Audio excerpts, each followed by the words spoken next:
Hey guys, Sly here, and before we get into this video, I just want to let you guys know that this is actually a re-upload of a part of a series that I do on my Twitch channel called the Sly Army Tierlists, where we pretty much rank a bunch of just random topics that I'm personally interested in.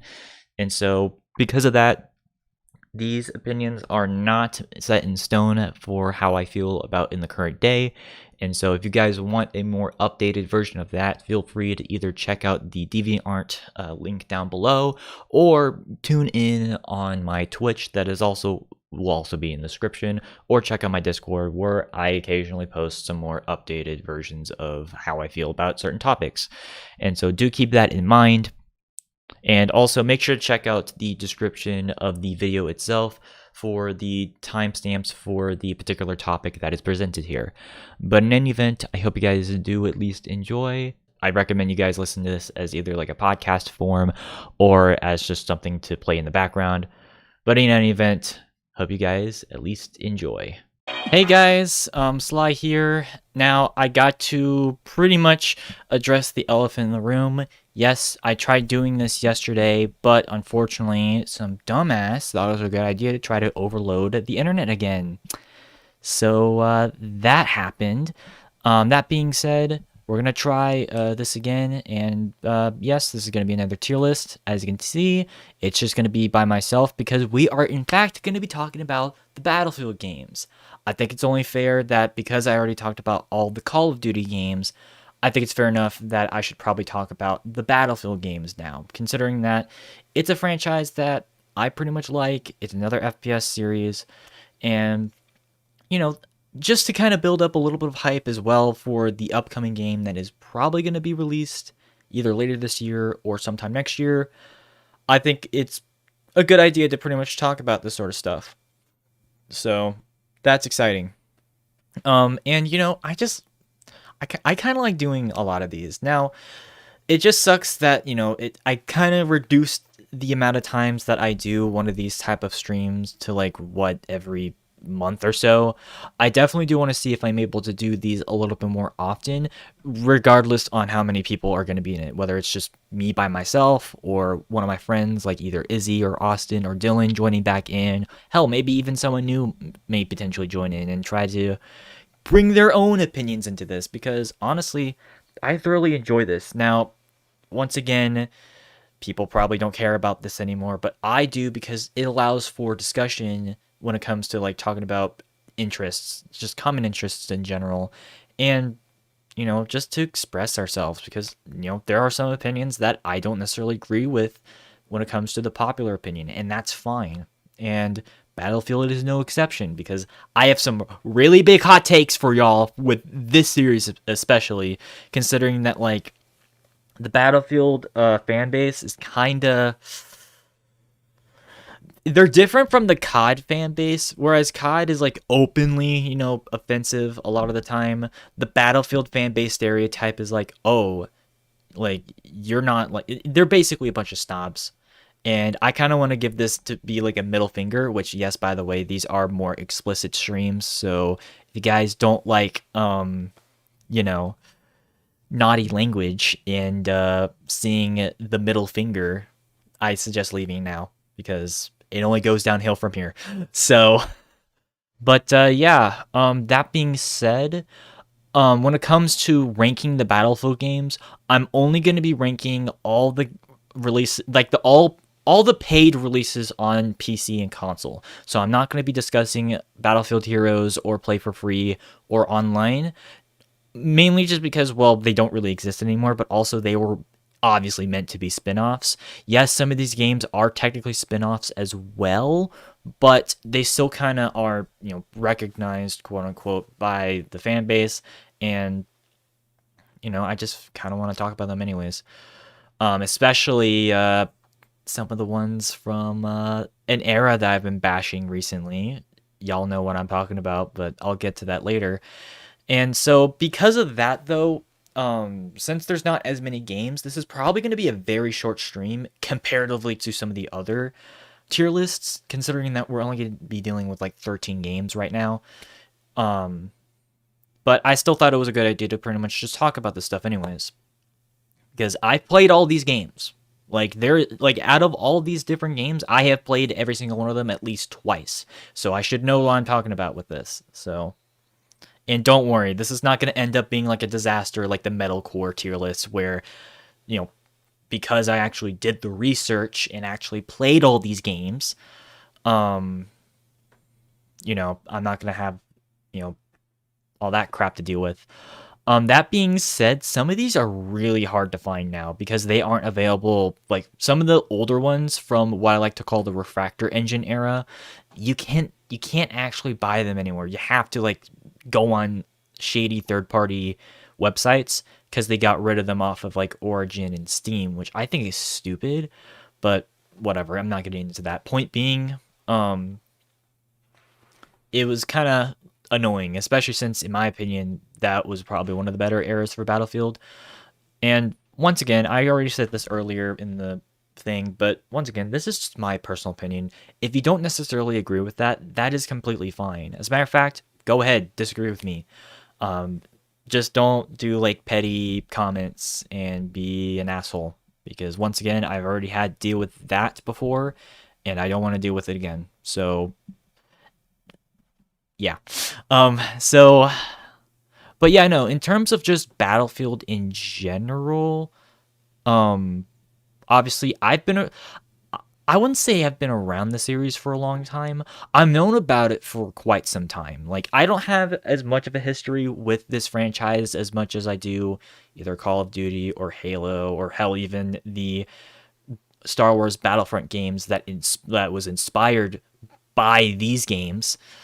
And so because of that, I don't know. I'm like, basically what I'm trying to say is that I'm somewhat new to the series. I've like I said, I've known about it for years. I've been around it since 2015-ish. Yeah, 2015. And so I think I'm pretty much enough of a veteran to pretty much know what I'm talking about. And yes, I have to also address another thing. Yes, I'm using dark mode for tier maker, mainly just because I noticed last time, like, my face was, it literally looked like I was a ghost last time, and so that's why these colors are slightly off. I actually want to see, actually, can I like edit these colors so that they look a little, oh no, I can't, god damn it. I am gonna probably change that to add, like, oh shoot. Wow, I'm already messing up. Wow. Here we go. We're already messing things up. No, I wanted this to be, okay, there we go. So it's like a little rainbow. Oh, that sucks though. My favorite color is now going to be F. Whatever. I think I don't know, it looks fine, but whatever. I just wanted to address that because I know people are going to be like, "Oh, why is it like weird?" It's because I'm using dark mode because I don't want my face to like glow. But anyways, I think I'm delaying this just a little bit too much. Hopefully we won't have internet problems because, like I said, I actually did 2 other takes yesterday. Both ended up being absolute dog shit because, well, first time there were some, like, video issues, and then the second time there was an internet issue. Once again, don't blame me, blame the dumbass who keeps trying to like overload the system. Hopefully they get kicked out because that's really annoying. But yeah, I think I should probably get started with this. And also, actually, one more thing before we go in here. Tomorrow I will for sure be playing. I think I'll be streaming twice. Mainly just because I have to make up this stream from yesterday. And so that's really annoying, but whatever, I'm not getting into that. Anyways, so yeah, now considering that it is just only me, I think what I want to do in terms of how, I talk about this is that I kind of want to do the games in chronological order. And so that means we're going to start off with the first Battlefield game, Battlefield 1942. And oh yeah, one more, I know I keep saying this. This is including all the DLC as well. So Road to Rome and Secret Weapons of World War II would be included in this, and then Battlefield 2 would have its expansions, and then 2142 has its expansion, Battlefield Bad Company 2 Vietnam, and then so on and so forth. And so we're just factoring everything that's in the game. So that being said, 1942, obviously this is the first Battlefield game. It wasn't DICE's first battle. It wasn't their first game. Their first game was Codename Eagle back in 1999, and well, yes, that game was very ambitious for the time, pretty much, being amongst one of the first multiplayer focused games that allowed vehicular combat and aerial combat at the same time. It didn't really click with people as much. And obviously, they went back to the drawing board and decided to make 1942 back in 2002, which, by the way, it's really weird to think that 1942 is going to be 20, like, not 20, 19 years old. That's insane. I mean, obviously, that's not as old as like Halo or Quake, but that's also like not like that's also like older than like Call of Duty and Fear and all that, which is insane to think. And honestly, if I had to rank this game, I would put this game at A tier because, you know, for the first in its franchise, obviously it introduced so much, obviously introducing, huge maps, which that's a one thing I actually do like about the era when they used the Refractor engine, which that was, for those who don't know, that's the engine that they used before the Frostbite engine, with Bad Company 1 onwards. That was sort of the engine that they used for the Battlefield games prior. And honestly, like, the fact that like they were able to make huge maps, which God, I just said it, Frostbite engine era Battlefield games, like with that, a lot of the maps were huge because a lot of people try to debate on what the biggest maps in Battlefield are. This game and Battlefield 2 have the biggest maps. I'm just gonna say that right now. And because of that, like, it's really awesome to go on massive landscapes, even with like bots on like huge environments, throughout World War II. I think it's pretty dope, especially since this is one of the few games that actually focused outside of Europe. This has some maps that take place in Japan, some maps that do take place in Eastern Europe, North Africa, Italy with its expansions. And so, being a little bit more unique by just doing the broadness of World War II, I think it did pretty dope. Now, that being said, I guess the main reason why it's not an S is because, while yes, like obviously in terms of it being the first in the franchise and bringing, like, basically popularizing vehicular combat and massive landscapes like in the mainstream, it wasn't the first to do it. Like I said, Codename Eagle did it before, but it was kind of and there was also Operation Flashpoint that did get released a year prior to this game, but that game was sort of a tactical shooter and like kind of glitchy at times. Like, honestly, I don't think that game holds up at all. I know that's a hot take for some people, but that's just kind of how I feel about Operation Flashpoint, but that's a story for another time. I do think that like 1942 was able to do, like, pretty much showcase the world that type of game in a much more, commercial friendly way. That being said, there are some elements that are dated. Obviously, I do feel like the hit detection in this game is just a bit off, especially if you're using snipers, because if you try to like hit someone in the headshot, you will miss like 100% of the time because you have to aim like slightly below in order to get a headshot, and it gets really annoying with that. Also, speaking of the weapon variety is so shallow in this game. Once again, I understand why, though. It's because it was the first in the franchise, and so that's to be expected, but at the same time, it's just kind of weird to see the Russians using like British Lee Enfields for their snipers, and seeing like Japan use a bunch of MP40s. It's just kind of weird to see. Oh wait, did Japan have MP40s, or I don't know. Basically, like, some factions had like faction specific weapons, but some of the other weapons that they had were just sort of limited to like the alliance. So that kind of broke immersion, kind of. But once again, I can be a little bit forgiving since it is the first in the franchise and they probably just didn't have enough resources to make unique models for each faction.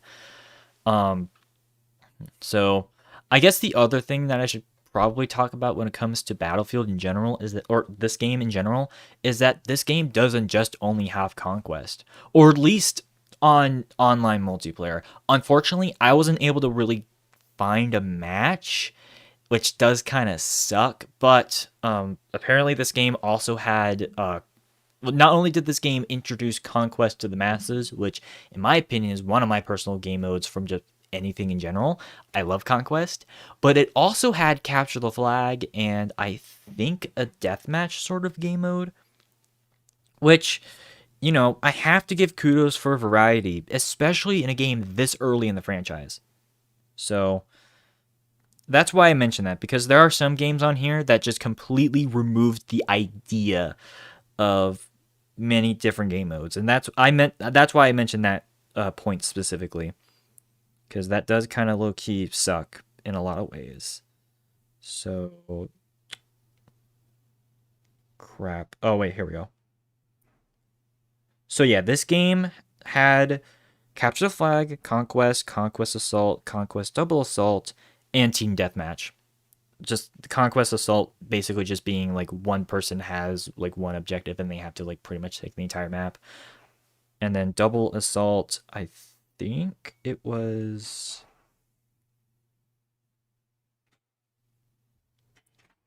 whatever, I don't really know. But point being, um, you know, just with the innovations that this game brought to the table, especially in the early 2000s, you have to give credit where credit is due. And yeah. One more thing before we move on to the next game. The main theme is amazing in this. Like that's the one thing that a lot of people still talk about this game like today is the main theme, like the da da dun da dun dun da da dun da da da da da dun dun da da dum da da dum. I'm not gonna sing the whole thing, but it's such an iconic theme for any video game. And you have to give credit for whoever made the soundtrack. I don't know who made it, but whoever did, you did a damn good job with that. It just sucks that like the remixes in Battlefield 3 and 4 make it sound like the Terminator theme, which is kind of funny. But once again, easy A tier. Only not the only reason why it's not an S is because of some of those dated elements and just some questionable game like design.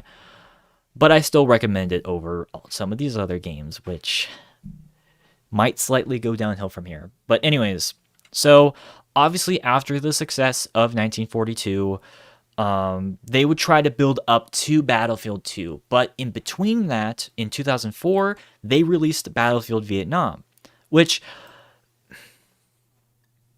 to be fair, this was like one of the last games I've actually played. Like we're talking like last year, because this game was really hard to find. Like I had to go on Softonic of all places, and I know that's a really shady site, but like yeah, that's how annoying it was for me to find this game. And because of that, I can't really give this one, too high as of right now. I'm going to put it at a B, because I do think that, like, well, yes, obviously, there are some improvements to the gameplay. It added in more game modes. Yeah, I'm looking at this right now. This was the first game to really. Yeah, this was the first game to introduce. Oh wait, no, never mind. This game had typical conquest. It removed team deathmatch though, which is kind of annoying. But in its place, it pretty much gave head-on and evolution. Which I actually don't know what those game modes are, because once again, some of these game modes you can only access through online, and once again, I wasn't able to get onto the online thing. So, oh, it's just a variant of Conquest. All right, fair enough. Or at least head-on is. I don't know what evolution is.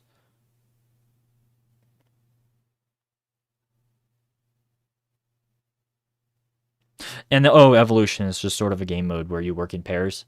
All right, that's cool.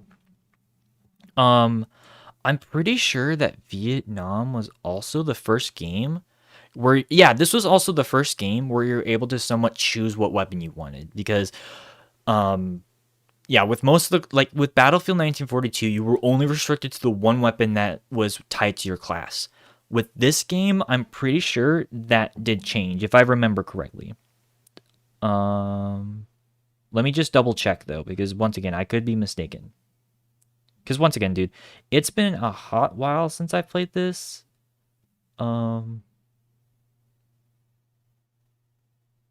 Yeah. This was the first game to pretty much have multiple like weapon variety. Um, Specifically with the assault kit. Oh yeah, well with all the kits. Yeah, with the assault kit, the engineer kit, and the heavy assault kit. Not the heavy assault. Oh wait, no, just the assault and engineer actually. So yeah, those two classes were able to choose between two weapons depending on what faction you were playing as, and I thought that was pretty innovative. For especially considering most other games at this time were mostly class based, and you were only tied to like the weapon that you had to be. And so giving a little bit of freedom was nice. That being said, obviously that would be heavily expanded on later. And so I can't really give it too much credit in that space. Also, I will admit this, while Battlefield 1942 had, many different environments, this was only restricted to like jungles and swampy looking environments. And well, yes, obviously that makes sense considering that it is a Vietnam game, which by the way, that I will have to give it props for being unique in that regard, considering that like, Vietnam is rarely touched upon in like, just games in general. The only other games I can think of is Bad Company 2, but also Rising Storm 2 and Black Ops 1 and Cold War, maybe Metal Gear Solid 3, I don't remember though.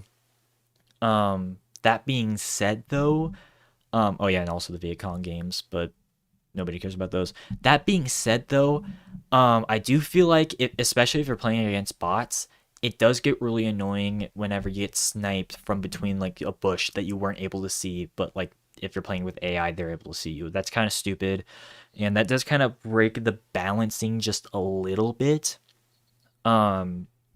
But whatever. I mean, it's not the worst thing in the world. And once again, you got to remember this is only their second game in, and they were still somewhat experimenting with what they wanted to do with the franchise.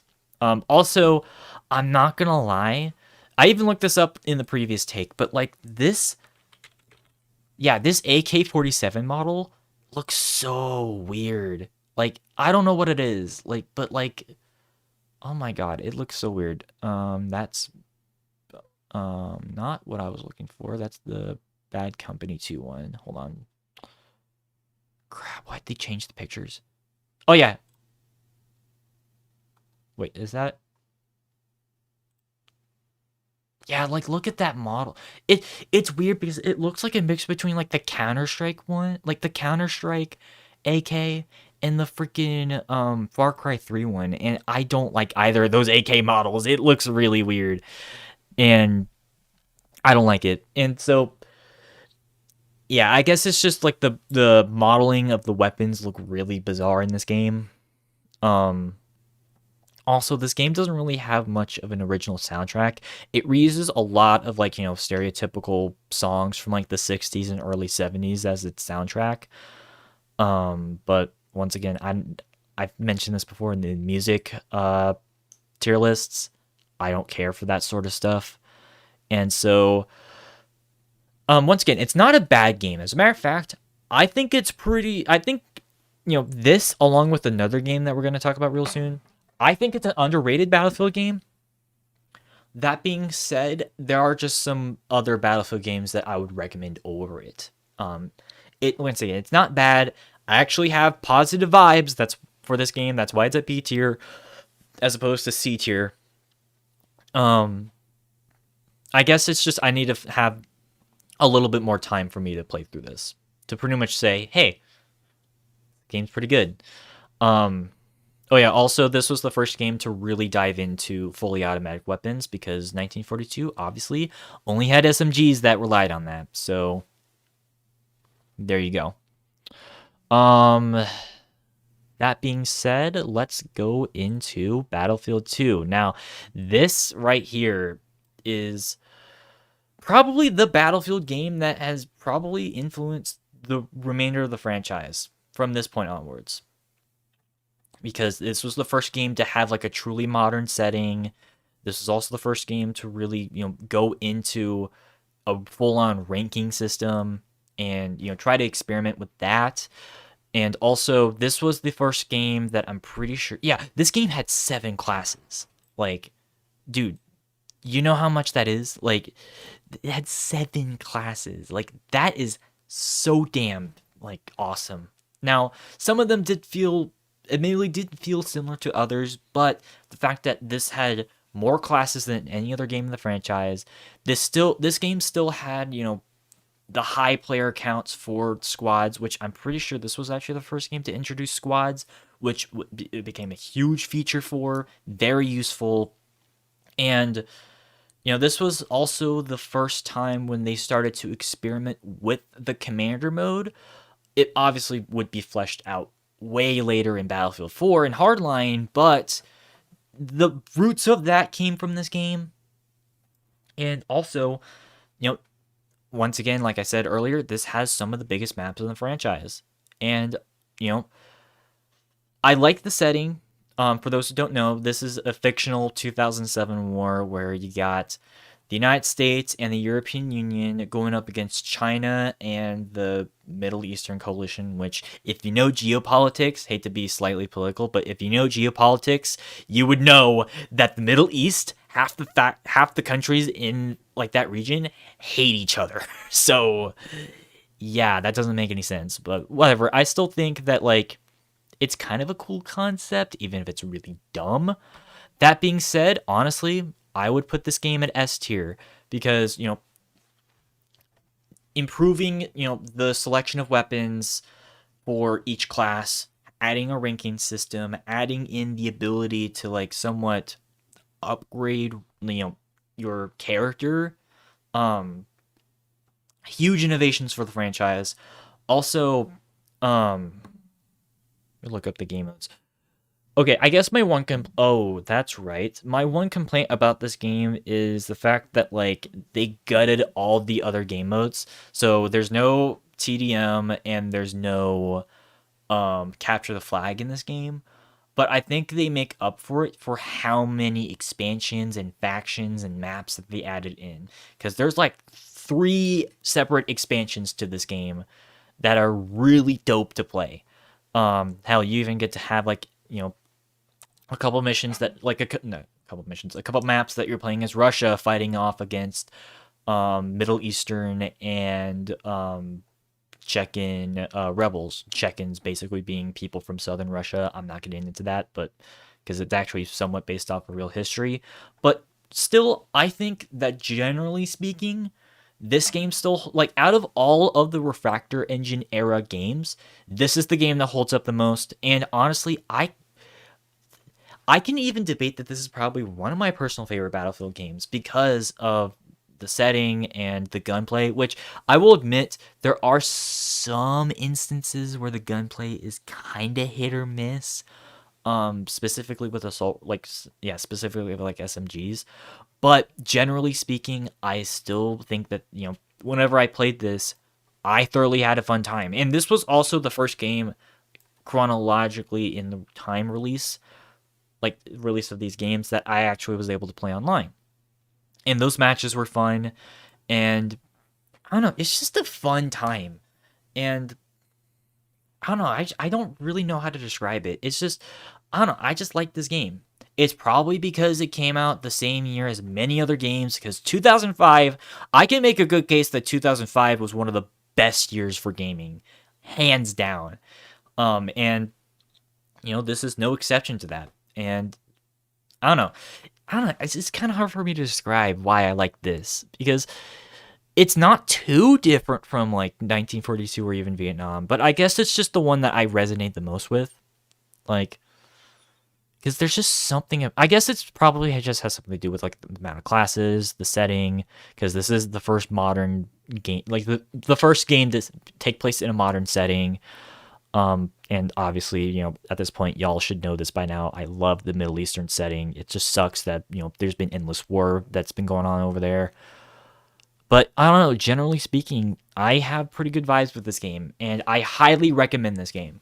Now, that being said, this was not the only version, like, this is not the only version of Battlefield 2 that has existed.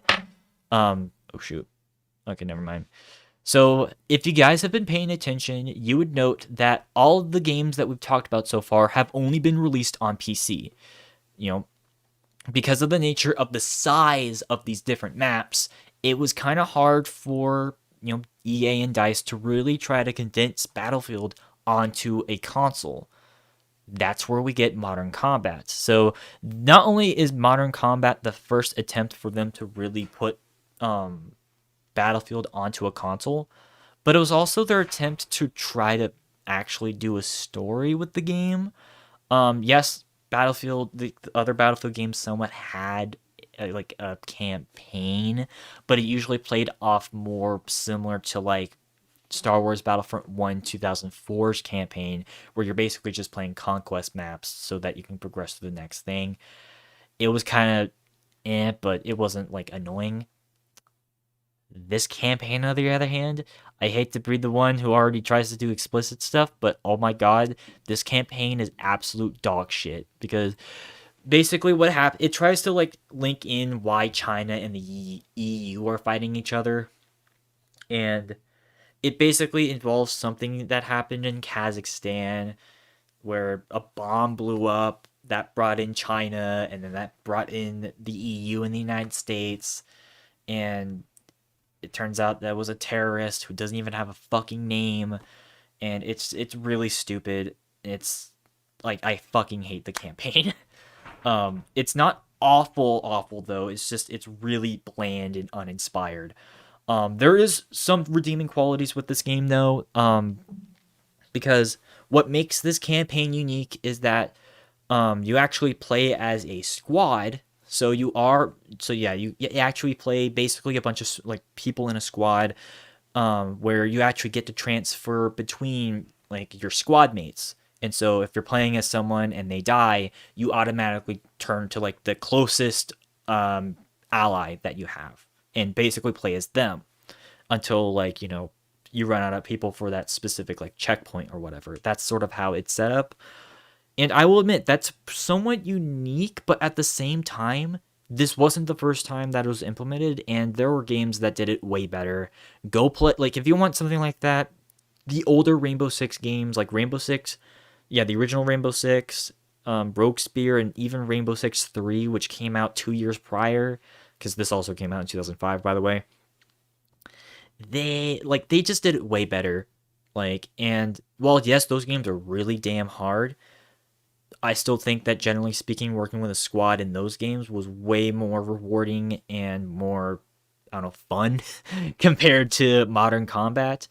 But I give them at least kudos for trying something a little bit different for the console market, considering that those console versions for Rainbow Six didn't do that at all. But it's like, god damn it, man. Especially since textures on the PS2 version are absolute dog shit. Like, I actually own the PS2 version. This also got released on the Xbox 360.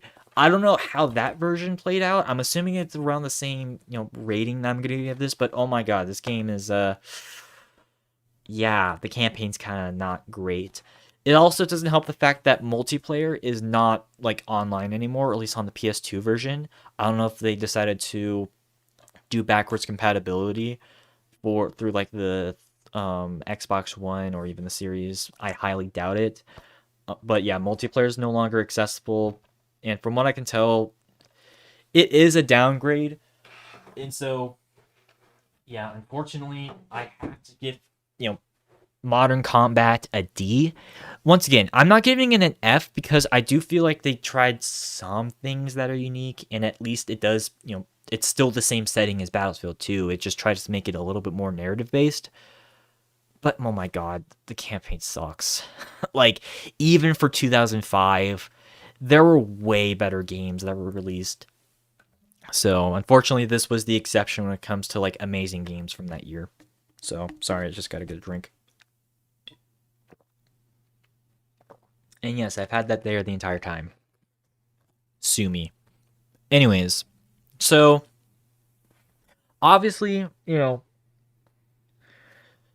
got to keep in mind, Modern Combat was supposed to be, somewhat of an experiment for them to get into the console market.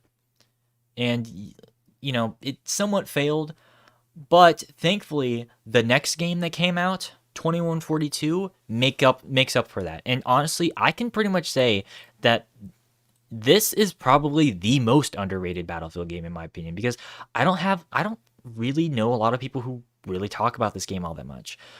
Because for those who don't know, this game's shtick is that this is the only sci-fi game in the franchise, because this takes place in the 22nd century, hence the name. And I think that's pretty unique. Yes, you're talking to someone who doesn't really care for sci-fi outside of Star Wars and also Halo. I'm wearing a Halo shirt because I'm trying to try to link FPS games, but whatever. But well, yes, you're talking to someone who doesn't really care for sci-fi outside of Star Wars, Warhammer 40K, and Halo. I still think that what they tried to do with this game was somewhat, cool enough, because it tried to it tried to be a little bit different, because the story with this game is that, long story short, an ice age happens in the 22nd century. It doesn't make sense, but whatever, we'll go with it. And that resulted in many different nations that lived in the regions that are getting affected to pretty much, go out and pretty much fight for land in the Middle East and Africa. And that's sort of the premise with this game, where you got the European Union who are fighting against the Pan-Asian Coalition, which is basically a coalition between Russia, China, and Japan, which, once again, if you know geopolitics, that doesn't make any sense, especially between China and Japan, because they absolutely do not like each other at all, and Russia and Japan fought each other twice.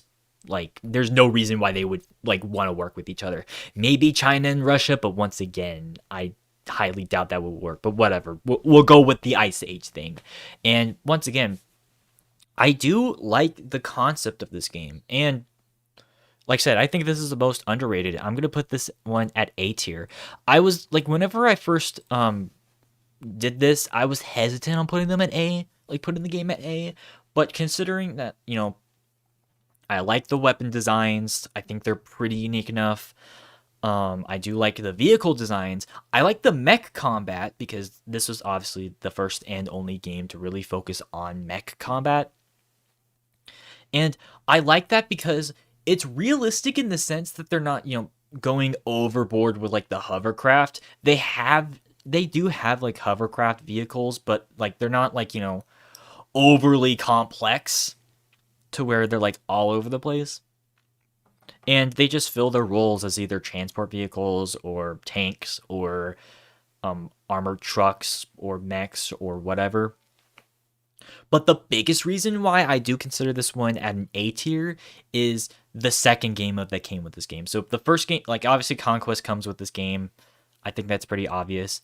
But the other game mode that comes with this game is fucking dope.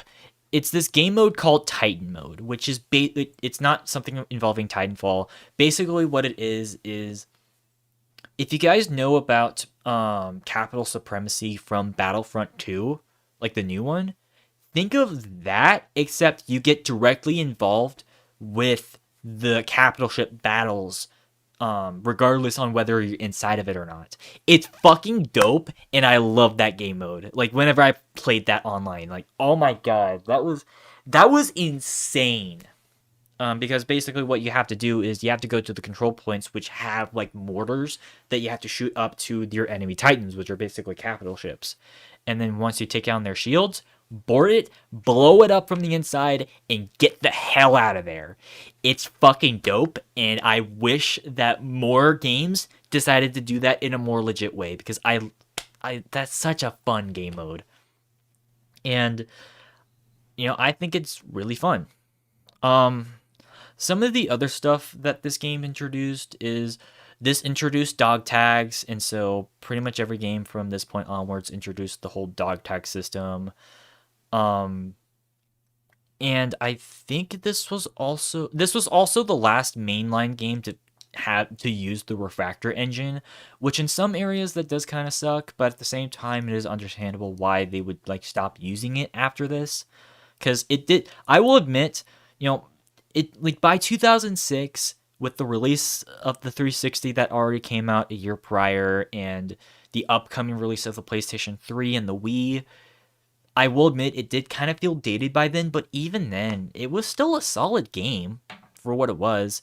Even if it wasn't meant to be like a true sequel, I still think that it's pretty fun. The only reason why, there's a couple reasons though why it's not an S. For starters, this game pretty much was the game that set the standard for having 4 classes from this point onwards. And so, as opposed to the 7 that were in Battlefield 2, this game sort of reduced that back down to 4. That kind of sucks. Also, this game somewhat does suffer a similar problem with Battlefield 2 in that there's not that many game modes.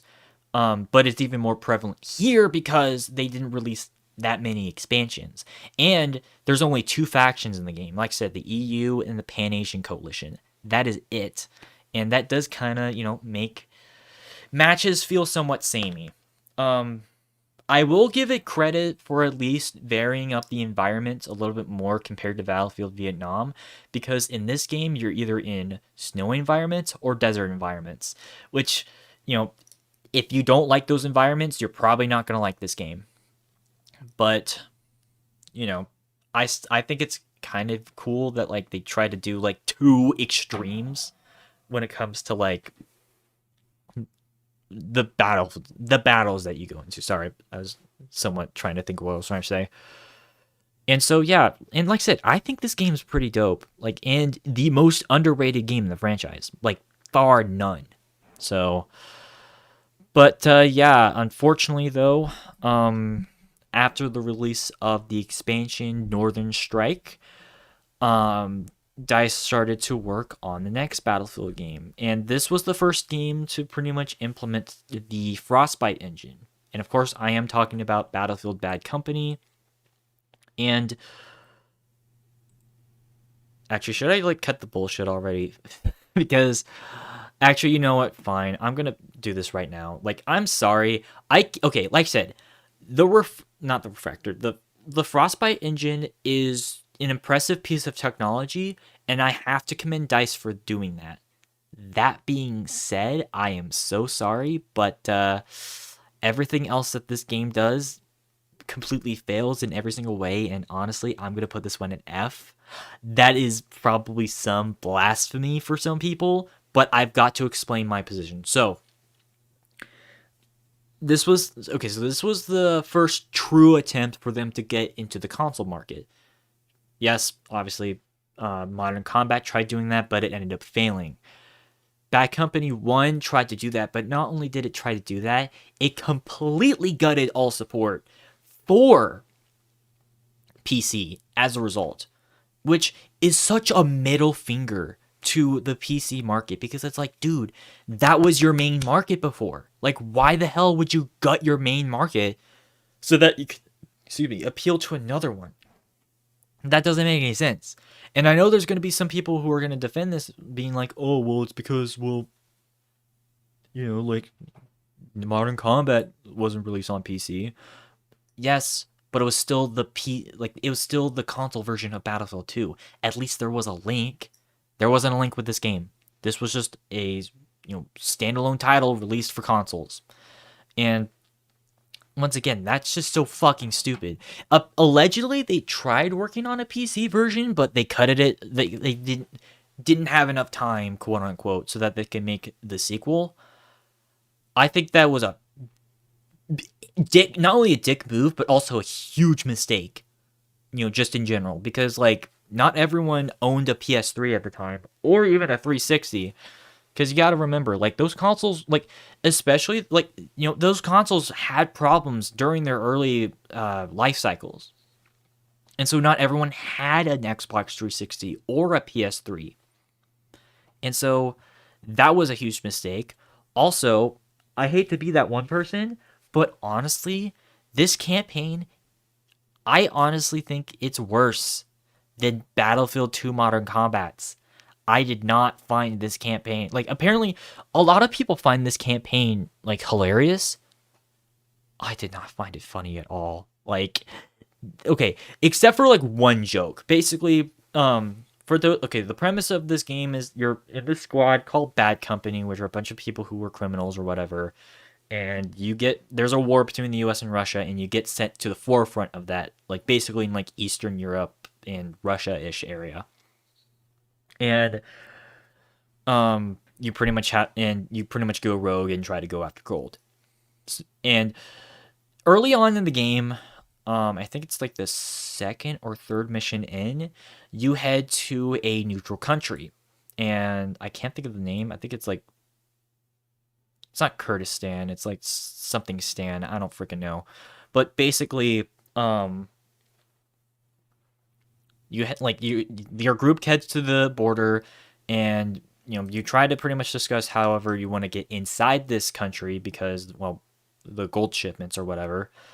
And then Higgins, I think, or Huck.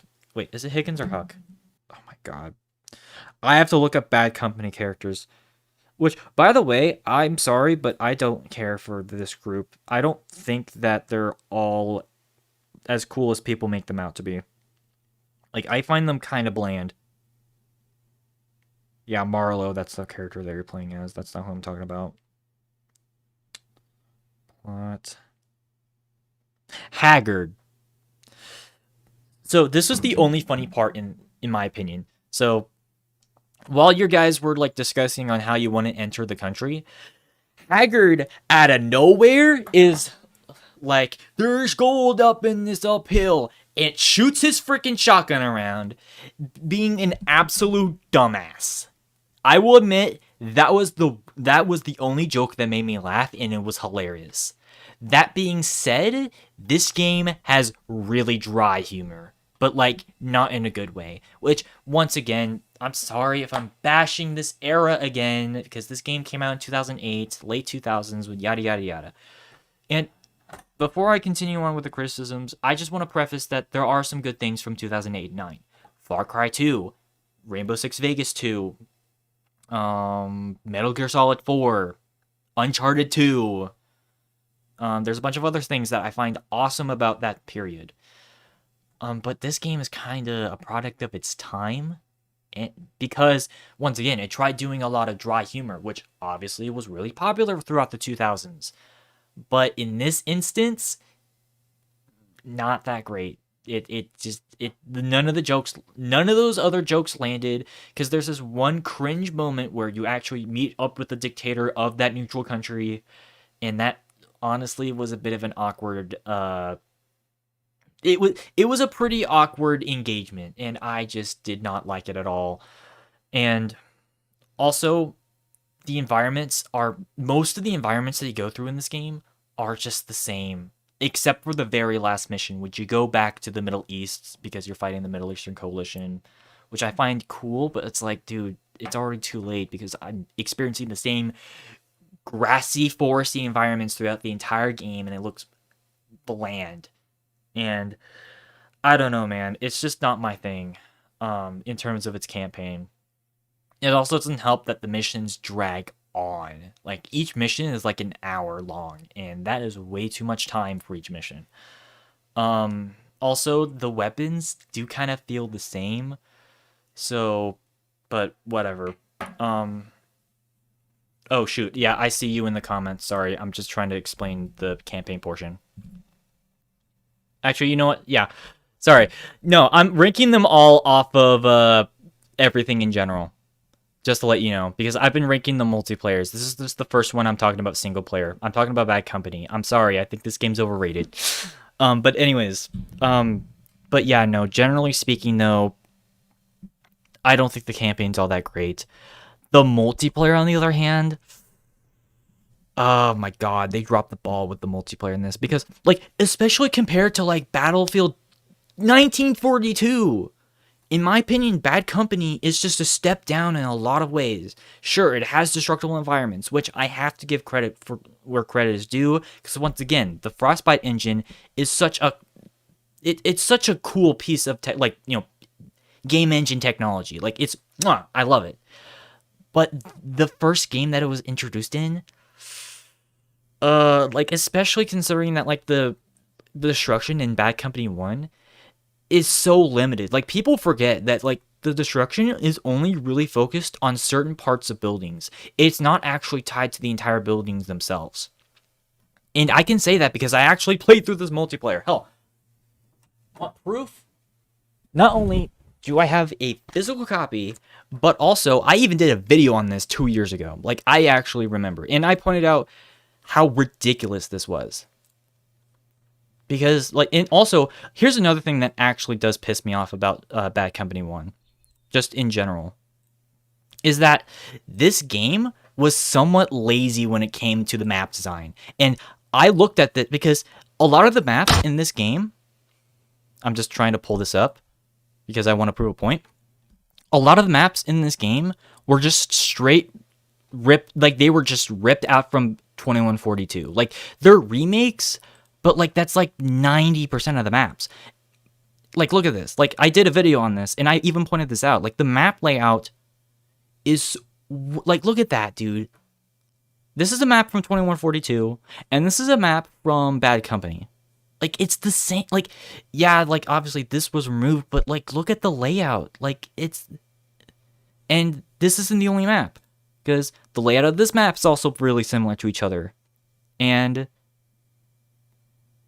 I think I did another example.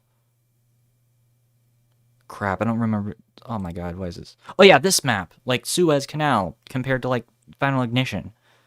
Like, look at that, dude. Like, and here's the thing. I'm fine whenever a game does remake a map, because obviously it makes it to where, you know, you can experience something that someone will probably never experience ever again. But if you do that for the entire game, that's just being a little bit lazy, in my opinion.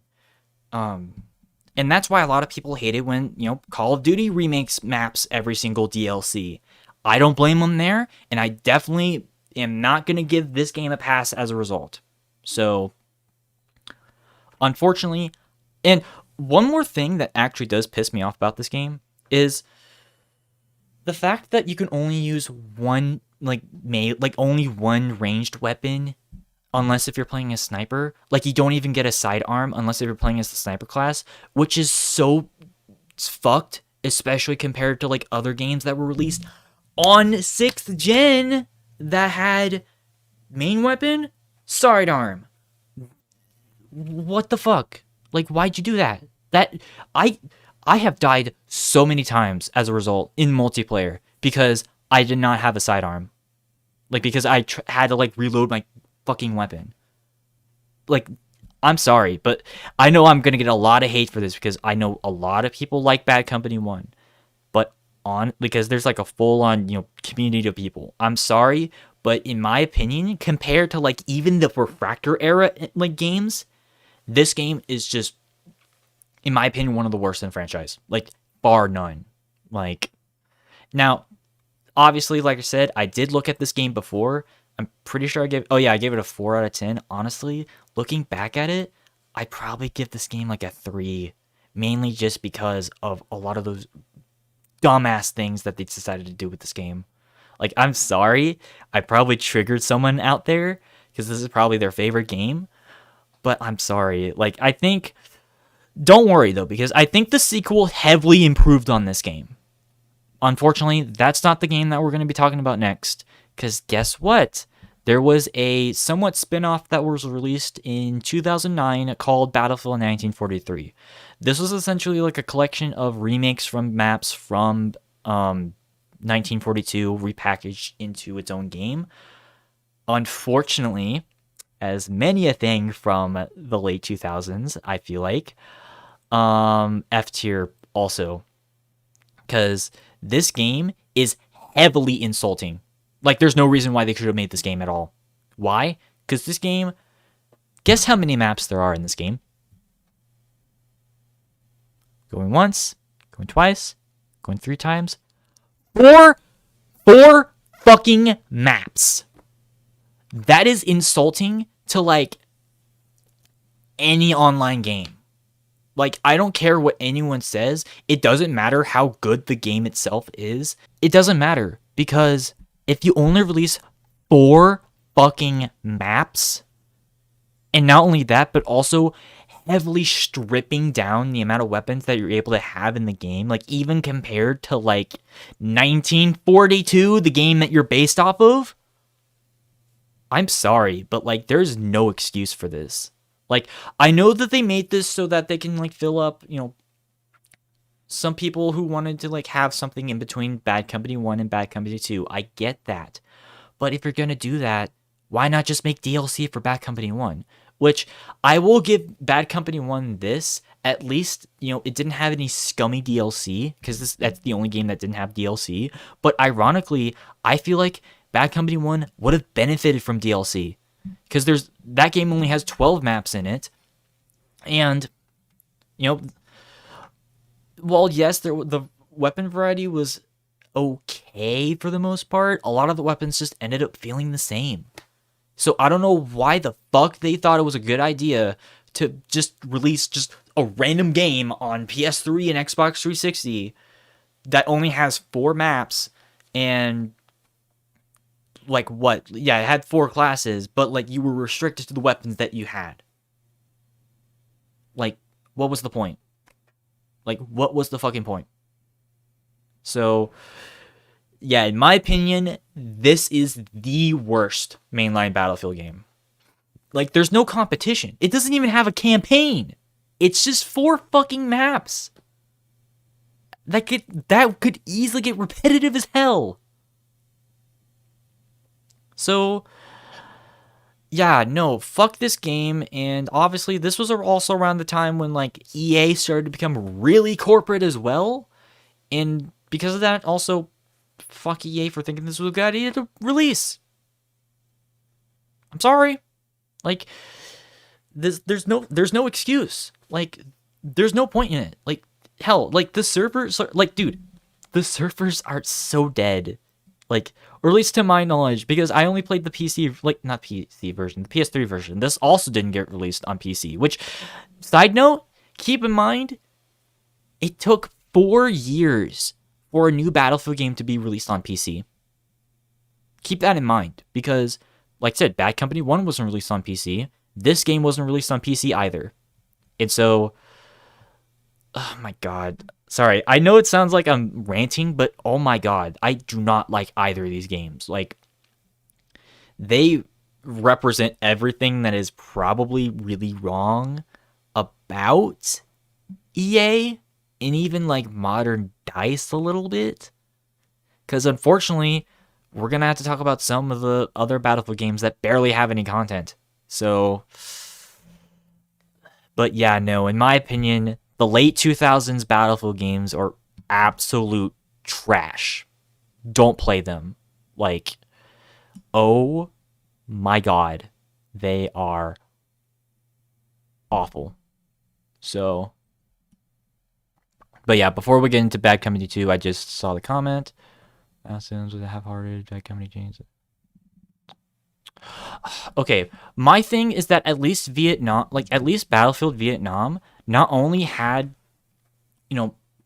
4 times the amount of maps that 1943 had, and like half the amount of maps that Bad Company 1 had, but it also, at least it was also, like, at least it had enough content, to tide people over for Battlefield 2 to come out. That's why I think Battlefield Vietnam is, not overrated, underrated. Not as much as 2142, but I can see why people like the game. But whatever, that's fine. If you like Bad Company, that's fine, but oh my god, I cannot stand the fact that, like, I can only use, like, my main weapon outside of the sniper. That's just, to me, that's just kind of like, I don't know, I just don't like that, but whatever. I want to move on from this. Also, I just realized, I think we tackled all of the games from the 2000s already, so that's nice. I need to take a bit of a break right there. My freaking throat is hurting. But yeah, no, it's I guess my thing in terms of, like, the Battlefield games from the 2000s, I just prefer the Refractor engine games, just generally speaking. Or at least from that decade.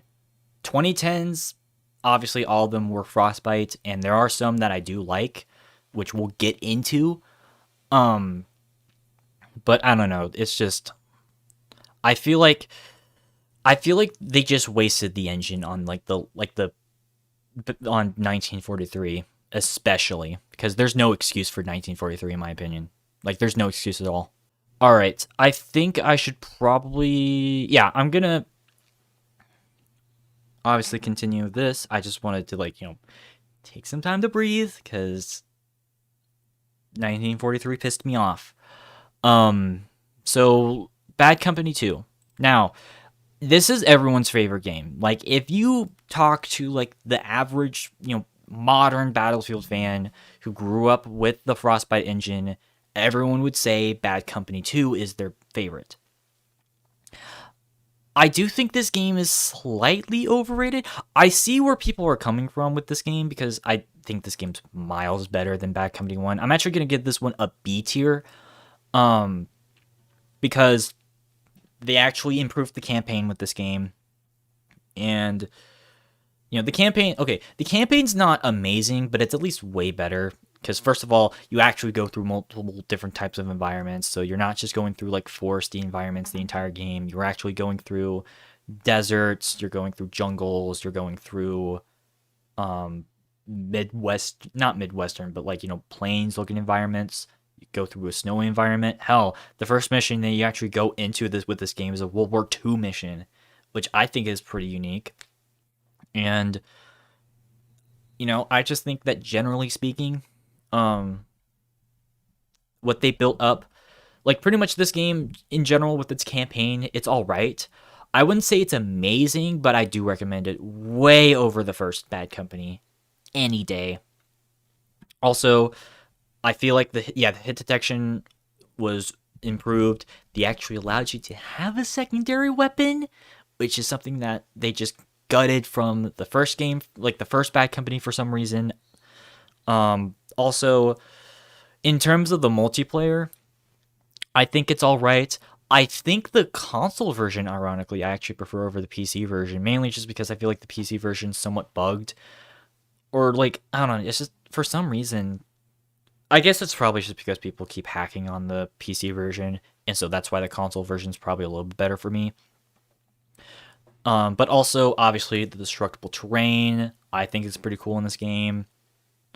And just the ability to pretty much just choose whatever weapon you want, regardless of faction. I think that really helped because this was the first game to really dive into that. So you weren't really restricted to whatever weapon, you weren't restricted to a weapon that a faction had. I don't know. I don't even know what I'm trying to say, but basically, I think that and also some of the upgrades I think were better than in the first Bad Company. They heavily improved that. And I don't know. I think it's overrated though in the fact that I just feel like I think first of all, the campaign isn't anything that's spectacular, which is a common thing with Battlefield campaigns, admittedly. But generally speaking, I also don't know if I really care for this multiplayer as much as I do with Battlefield 2 or 2142. So, I don't know. It's definitely a better sequel. It's a good sequel, but it's compared to the other Battlefield games, it's just not quite up in A or S tier for me because of just some of the other, I don't know. It's just, I just don't really connect with it as much. Is basically what I'm trying to say. So, but that being said, let's head into the first true sequel, the first true sequel in 6 years, Battlefield 3. So I'm just gonna say this right now. The campaign is kind of trash. It's the stereotypical campaign where you've got the freaking oh shoot, I forgot to mention this. I'm so stupid. Before we get into Battlefield 3, Bad Company 2 improved rush because Bad Company 1 technically had rush mode, Then Bad Company 2 somewhat like improved on that and also had the Vietnam DLC, which the Vietnam DLC is really good.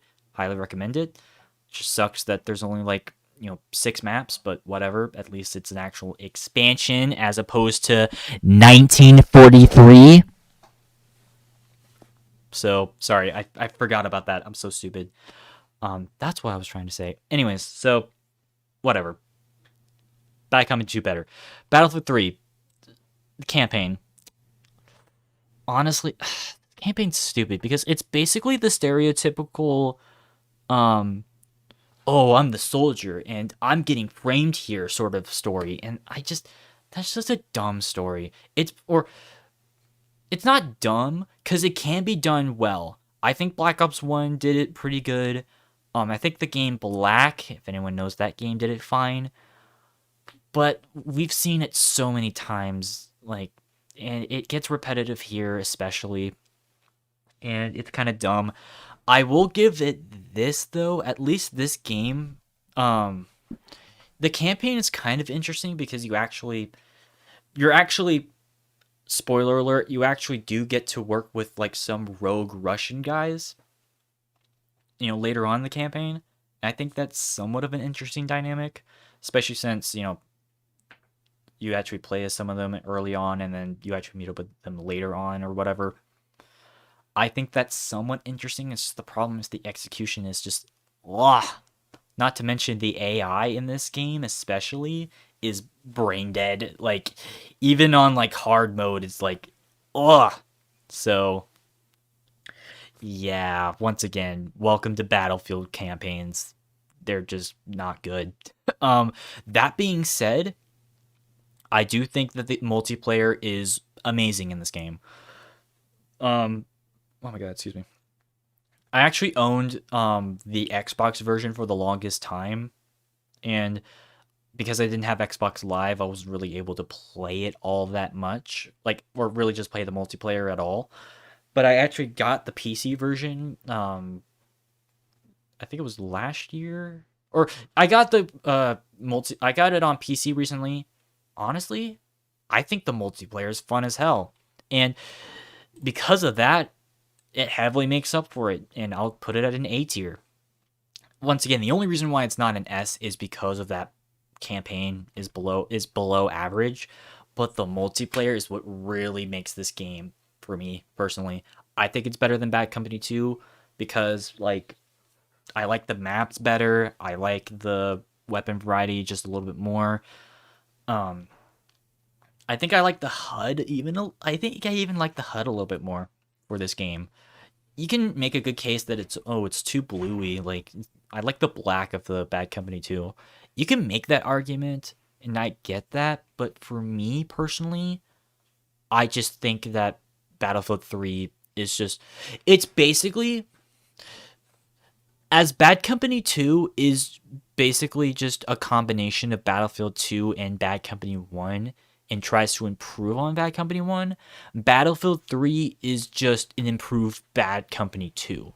Meaning, all the aspects that I did like about Bad Company 2 were not only applied to Battlefield 3, but even exceeds on a lot of levels. And so, I like that. Also, this was the first game to really dive into a co-op experience because this was the first game to really, emphasize a cooperative campaign, which I think that's a cool concept. Just sucks that I haven't been able to do it yet. Hopefully, I'll be able to like convince either Izzy or Dylan to get this game at some point so that I can try that out.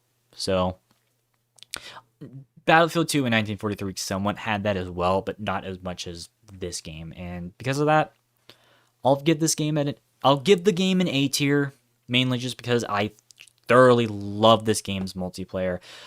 Actually, let me look up the game modes. I don't remember. Did this game introduce some really awesome game modes? Because I actually don't remember. This dude, I started to talk about like game modes for the franchise and then ended up just completely forgetting. So, oh, that's right. Oh, yeah, that's right. There was air superiority and tank superiority, which were basically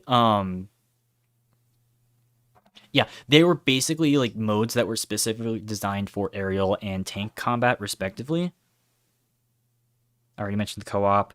Oh yeah, this is also the game that introduced domination, which allowed for people to pretty much play smaller versions of Conquest. That was pretty cool. Obviously, Rush was brought back, so that's cool. There's only one Conquest. Oh my god. I mean, I like Conquest, but like sometimes people want to play something else, which I'll get into some game modes in some of the other games that I absolutely fucking love. So, but whatever. But yeah, generally speaking, I have positive vibes with this game, generally speaking. So, good on you, Battlefield 3.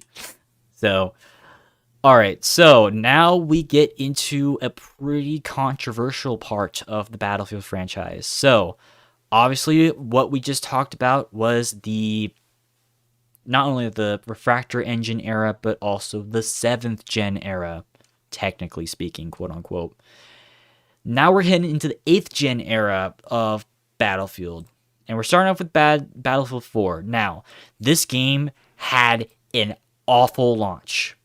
I get that, because this game crashed every other match. Siege of Shanghai was unplayable because that ended up, corrupting people's files and crashing every time the building fell down. There were absolute, unplayable sections of the campaign. There were, some weapons that were completely overpowered. I get that. That being said, after all the hot fixes and after all the expansions that were released, honestly, S tier. I think after the whole debacle and the disaster launch, they made this, in my opinion, the best Frostbite engine game out there. Like, bar none. Because the campaign in this game, I think, is a little bit better. Obviously, it's not quite as good as, some other campaigns from other franchises. But I'm willing to play this one a little bit more because the story's a little bit more interesting.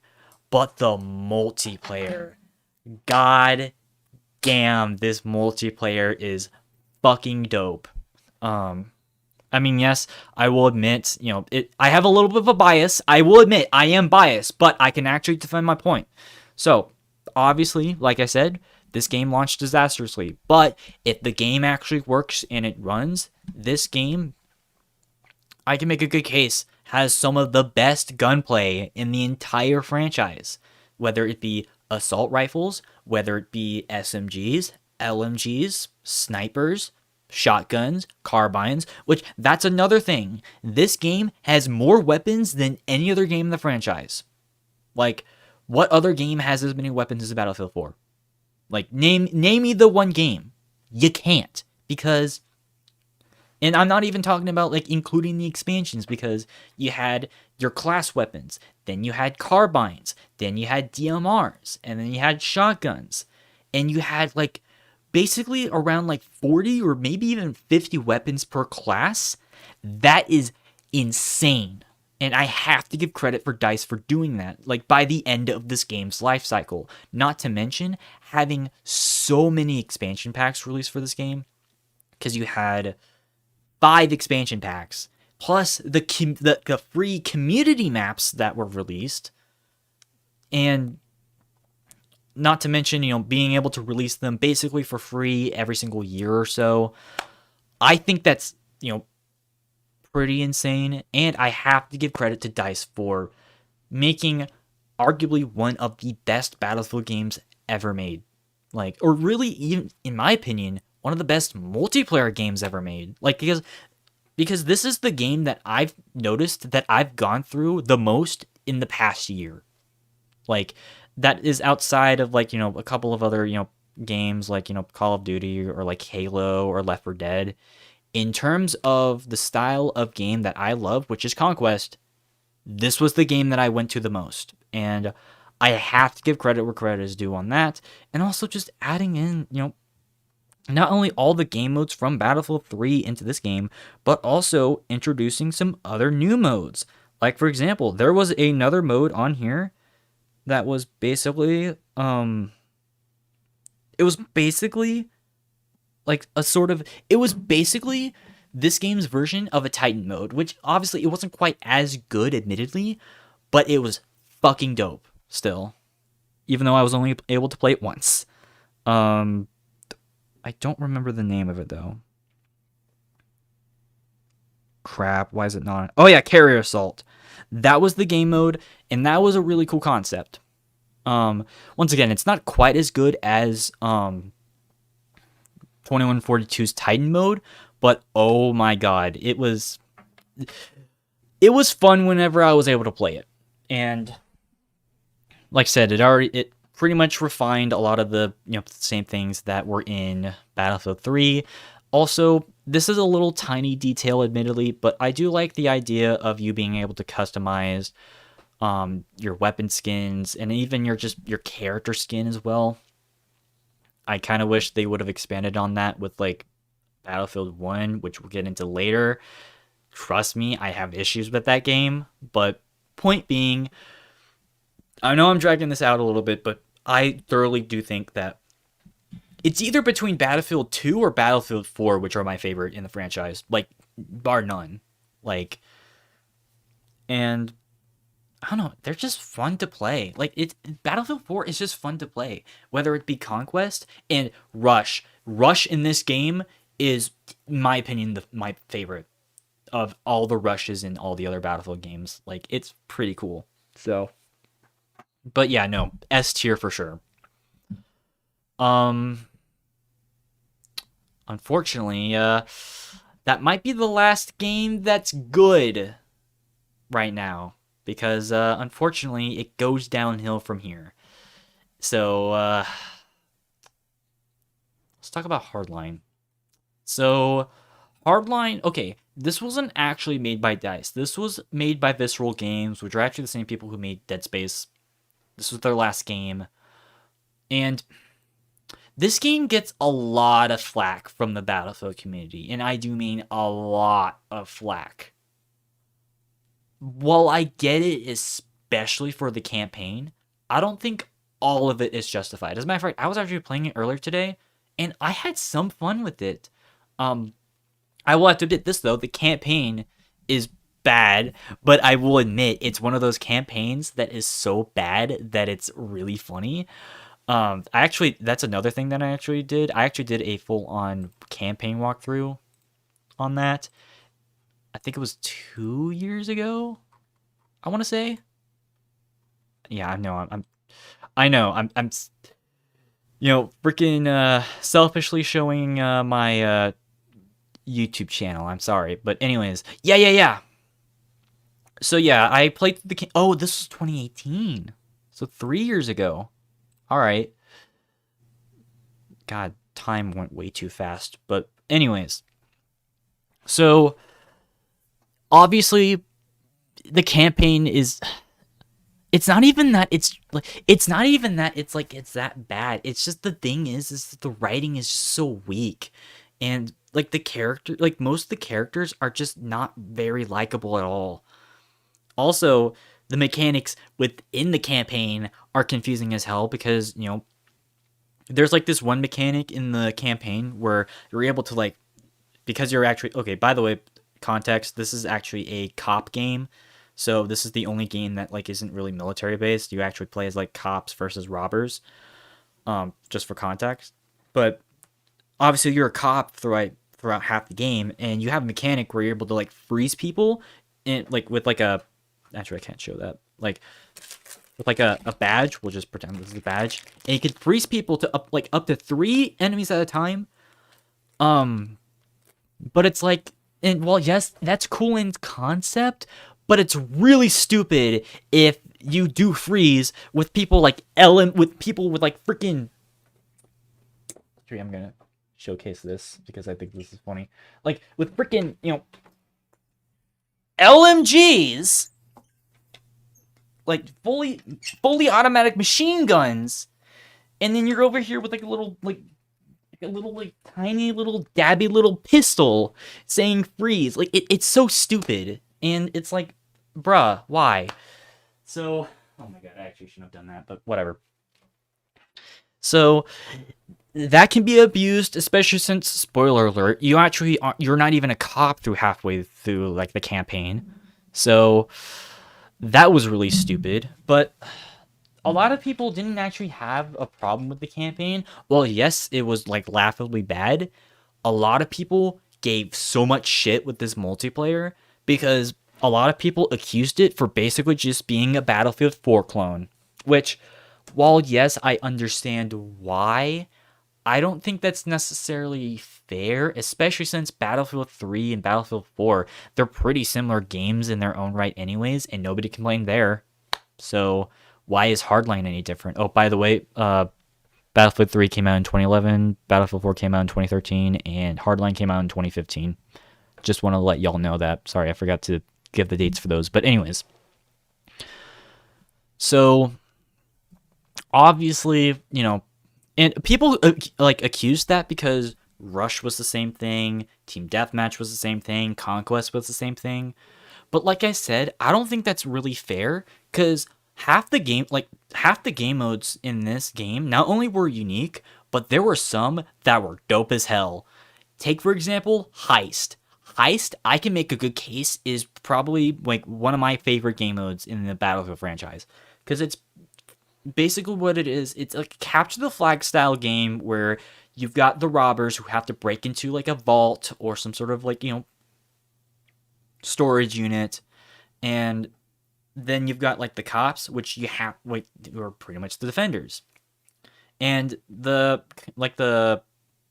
robbers, they have to bring the money to like a specific location and then they'll win the game. It's usually closer to like the cops spawn, but oh my god, that can be really fun and really tense at times. Like if you're gonna play this game, I highly recommend it for that alone. There's also Blood Money, which is basically another capture the flag style game mode where you've got one pile of money in the middle of the map, and you have to take as much money as you can to your spawn in order to score points, and the team that has the most points wins. I think it's also a pretty cool game mode. Unfortunately, not all of them work because there's Rescue and Crosshair. Rescue is basically just... Yeah, Rescue... Oh yeah, that's right. Rescue is basically where the cops have to escort someone to like a van, and you only have one life. So it's basically Counter-Strike. And then Crosshair, I'm pretty sure, is literally just Counter-Strike or like Search and Destroy from Call of Duty. It's basically just that game mode. So I'm not the biggest fan of that. There's also Hotwire, which is basically just Conquest, except you actually have to take vehicles. Like the vehicles are the control points themselves. That could get broken. And so, while yes, I understand the criticism with this game, I don't think it warrants too much hate. I'm gonna put this one at C, because once again, I don't hate this game. I think what it does good is really good, but at the same time, some of the stuff that it does bad can be really, really bad. And so it's a bit of a mixed bag in just general. Once again, I don't hate the game. I think generally speaking, it's fine. But once again, like if you want to play this game, go play Heist and Blood Money. It's worth it then. Otherwise, yeah, play Battlefield 4 or Battlefield 3 even. So, sorry, I'm just... My god, my freaking throat. This is, by the way, this is why like I prefer to have it with like my friends where like sorry, this is why like I wish I had my friends so that I wasn't talking all the time because my throat's starting to hurt again.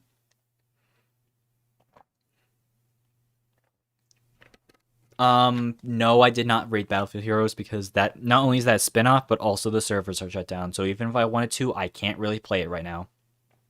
So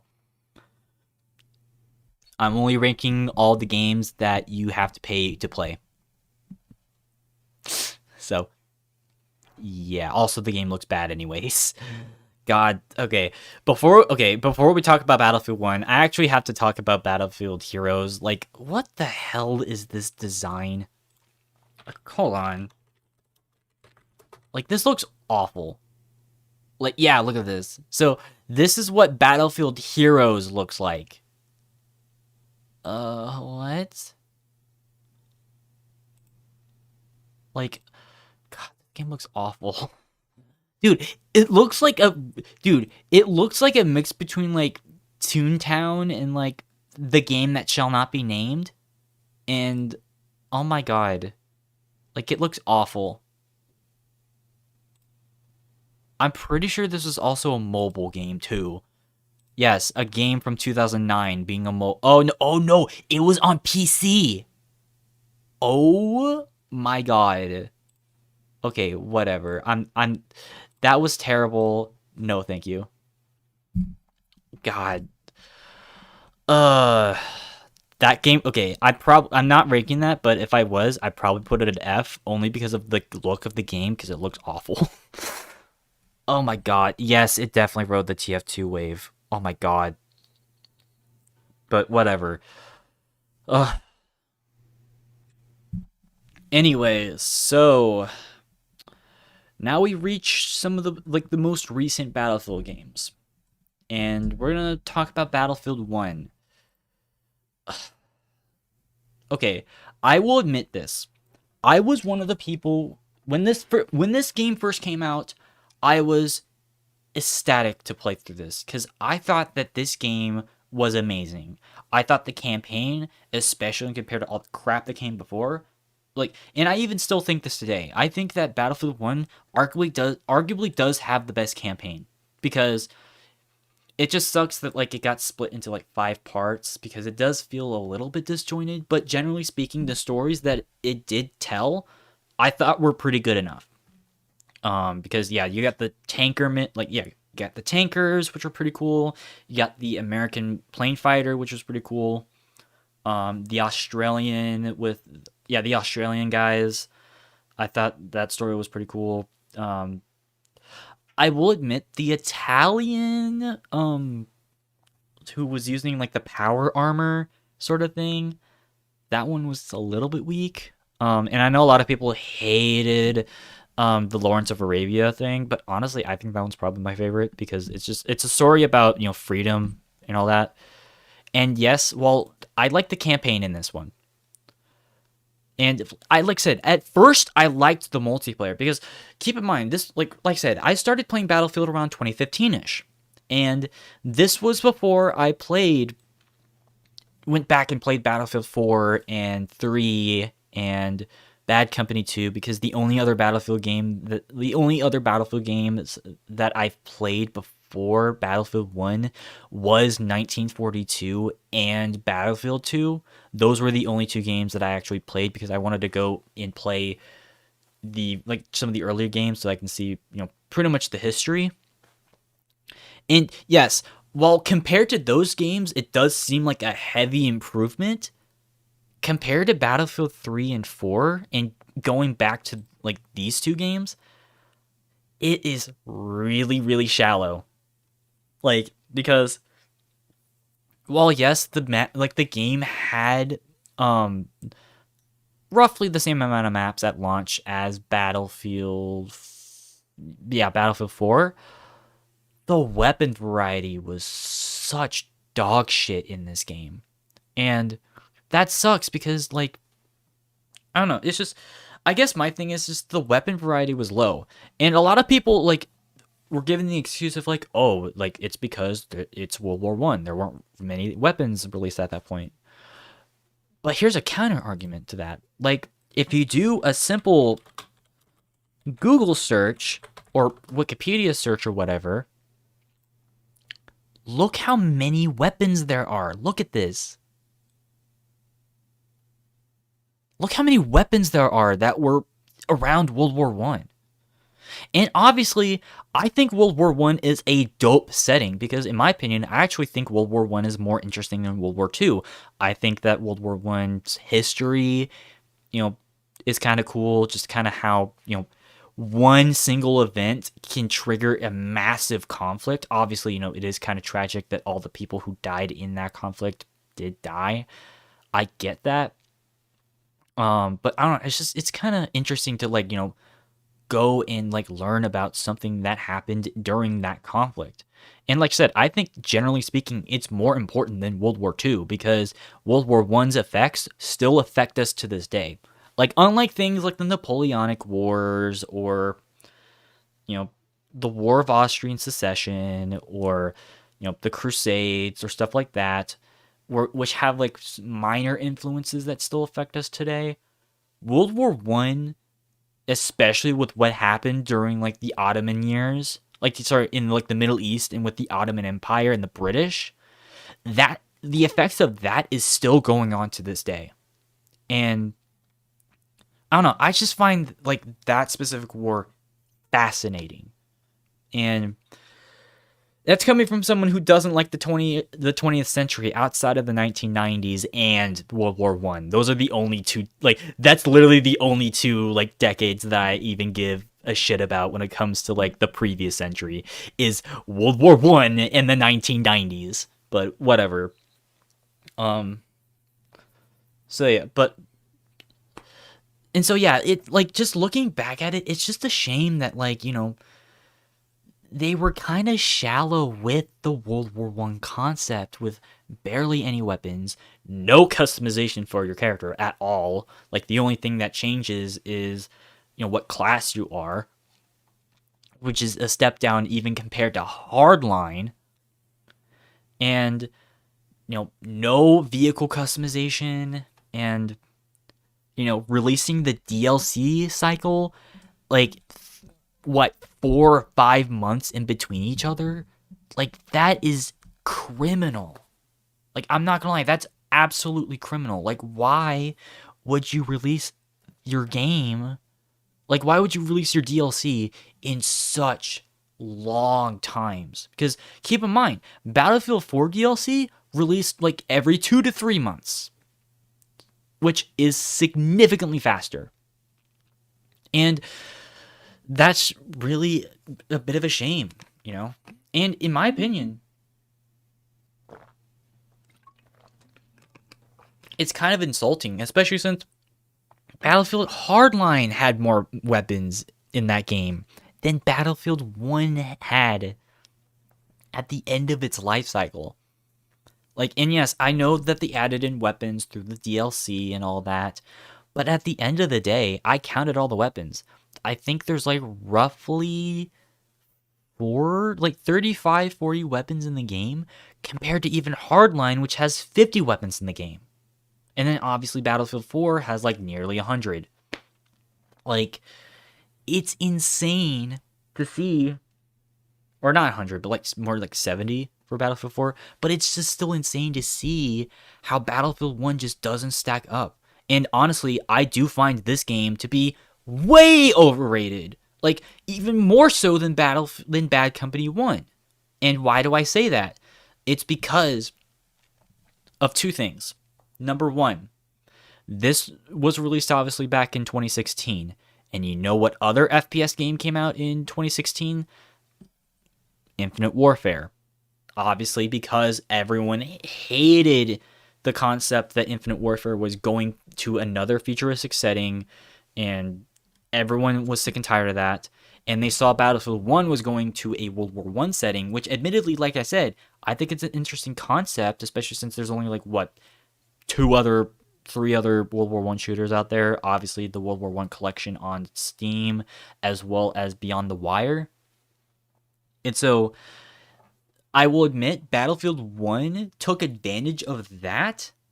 And I think because it decided to go to the past, that's why a lot of people praised Battlefield 1, because it was going to a direction that a lot of other people from a different franchise, wanted to see with their franchise, obviously Call of Duty. And I think that's why there was a lot of, massive, like basically like an overreaction of like love for this game. And like I said, I was a part of that too, so I'm guilty of that. But also the reason why I am a little bit like the other reason why I am like somewhat disappointed with this game is because, DICE was working on a game every single year.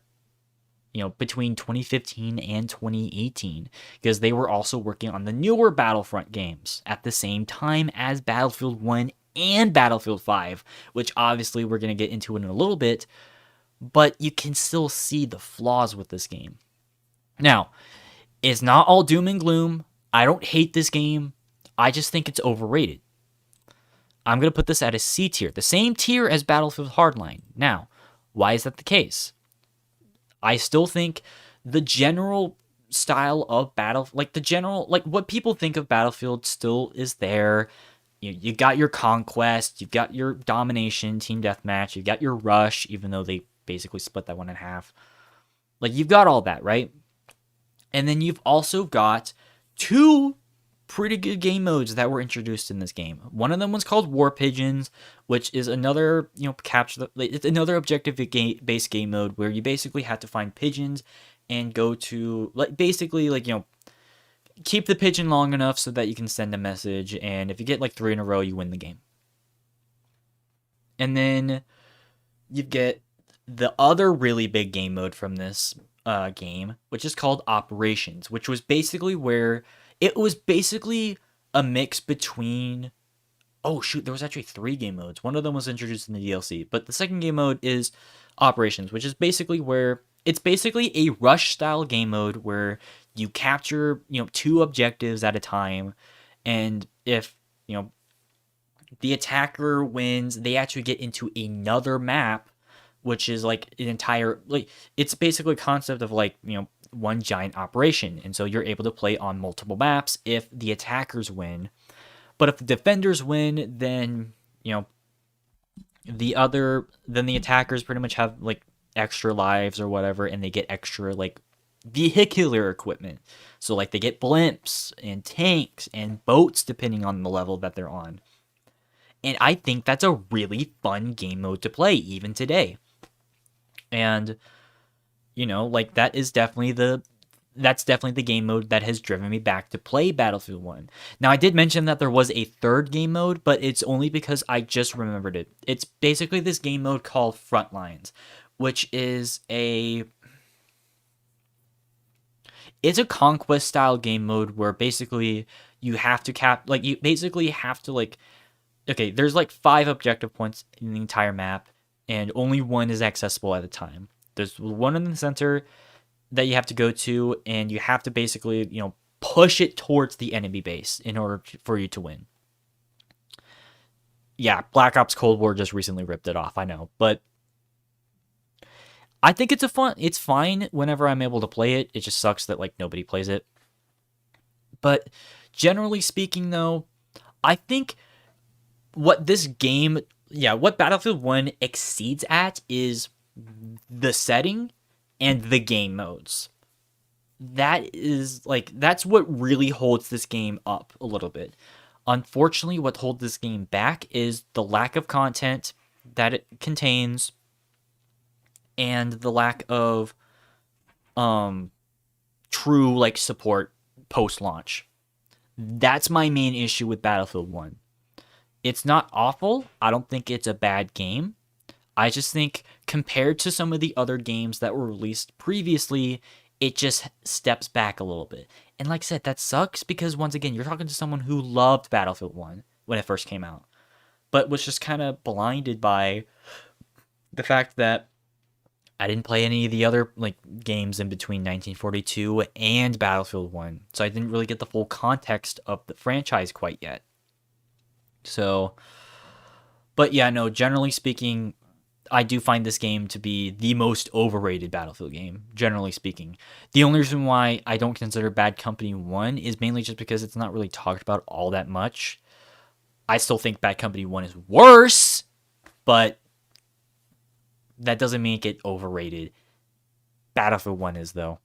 But once again, I know I'm going to get a lot of hate for that one because there's still a bunch of people out there who are like, oh, this game's the best and most amazing Battlefield to date. You're just a hater, bro. You're just a hater. You don't know what you're talking about. Yes, I do. At least I've actually played Modern Combat, so I know what I'm talking about. So, but anyways, Then we get to the most recent Battlefield release to date, released in 2018, Battlefield V or Battlefield 5 or whatever. And yeah, unfortunately, this is gonna end up this tier list is gonna end in a pretty sour note.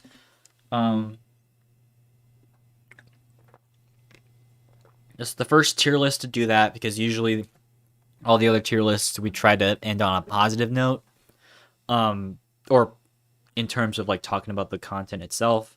But unfortunately, Battlefield 5 gets the D. It's not good. Like, oh my god. Okay, I will admit this though. The campaign, like the campaign missions in this game are somewhat interesting. They reduce the amount of, character missions from 5 to 4. And so you are, you're given a little bit more time to pretty much play with the characters that you're playing as. Which, by the way, I kind of explained it. Battlefield 1 was sort of an anthology campaign. This is the same thing here, where they decided to do 4 campaigns. To be fair, I haven't played all of them, because I've only played the Rogue British mission, like the Rogue British guys, and then I played a little bit of the Last Tiger. From what I've heard, though, the French one is fine, and the British one, and like the Last Tiger and the French one were cool, but a lot of people had problems with the Norway resistance one, and knowing exactly what the DICE took to make that is kind of an insult, because long story short, the campaign is pretty much about I think this woman and her young daughter and the German occupation during World War II, during 1939, 1940. The occupation of Norway, I guess, so throughout most of the war. And it was sort of a resistance thing where they basically were they basically worked with the resistance, and they at the end of it, they bombed a U-boat. Like, they blew one up. That's based off of real life. However, it was not caused by a woman and her daughter. It was caused by a group of British commandos, I believe. And they were the ones who blew up that German U-boat. And I think they did a couple of others. And they were a group that didn't even get like Medal of Honors or like the equivalent in like the UK until I think 2003.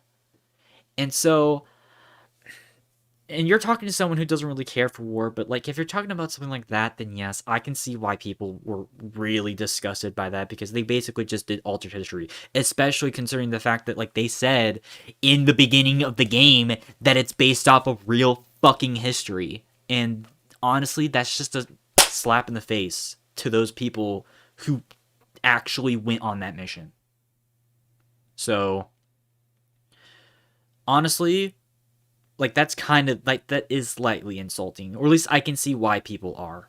So that being said, that's not why we're talking about why this is a D. It's the multiplayer that's an even bigger problem with this game. This game has even less content than Battlefield 1. Like, dude, this game launched with 8 maps. Which that might not sound like it's a big deal, but for Battlefield, that's a huge deal, especially considering the fact that some of the older Battlefield games released with 15. I'm pretty sure even 1942 came out with 20 maps at launch. And keep in mind, 1940s Refractor Engine era Battlefield games had fucking huge maps. They were almost in terms of scaling, they probably are as big as an entire mile. That's how huge the older Battlefield maps are. And then compare that to the 8 maps that are in that were at launch with Battlefield 5. It's fucking insulting. It's absolutely criminal. Not to mention, there are huge game-breaking exploits with this game. Mostly with the spawns. basically with this game, there are certain maps where at the beginning of a match, someone can randomly call an airstrike and blow up all your vehicles. Like, that is dumb as hell and completely breaks the balance. Not to mention, they completely gutted operations. They replaced operations with grand operations, but they're really not that grand. As a matter of fact, I think that, like, they're a big step down because they aren't based off of whether a team is able to push through an objective or not. Like, there's really no stakes because guess what? Regardless on whoever wins or lose, you just go over to the next map anyways. And so there's really no incentive for you to really just, continue on. I somewhat get why they did it because I imagine there's probably some people who just didn't play the objective or some bullshit like that. Trust me, people play the damn objective in games. I don't care. I hate it when people don't play the objective. At the same time, though, that's what made operations unique. And to completely gut that is just stupid. It's just flat out dumb. And also, the weapon variety in this game is really... At first, it was really bizarre. Because... And also, just the maps themselves in general were odd. Because here's the thing. What they were trying to do with this game is that they were trying to showcase a bunch of different battles that don't really get focused that much in World War II. I get if you want to try to, focus on a battle, but at the same time, you're not going to have people who are going to want to play through this game because you don't, at first, you're not, they didn't have any maps that anyone gave a shit about. Nobody knows what the fuck, some of these maps were. Hold on, let me look at some of the maps. Because there were some that were just really, really weird. Yeah, nobody knows what the fuck Narvik is, or the Aras Plains, or Rotterdam. Like, what the fuck are those places? I mean, thankfully they did add in, I'm pretty sure they added in... They added in Iwo Jima, as DLC. Which, oh yeah, by the way...